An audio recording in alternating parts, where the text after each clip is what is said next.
বলিনি কখনো? আমি তো ভেবেছি বলা হয়ে গেছে কবে।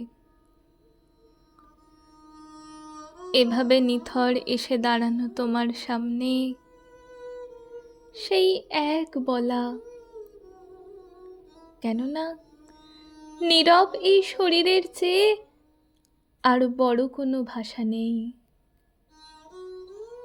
কেননা শরীর তার দেহহীন উত্থানে জেগে যতদূর মুছে নিতে জানে দীর্ঘ চরাচর,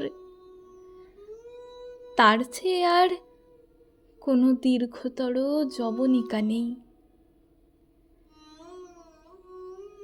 কেননা পড়ন্ত ফুল, চিতার রূপালি ছাই, ধাবমান শেষ ট্রাম, সকলেই চেয়েছে আশ্রয়। সে কথা বলিনি?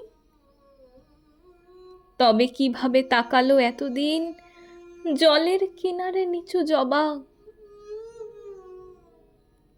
শূন্যতাই যেন শুধু, শূন্যের ভিতরে এত ঢেউ আছে, সে কথা জানো না?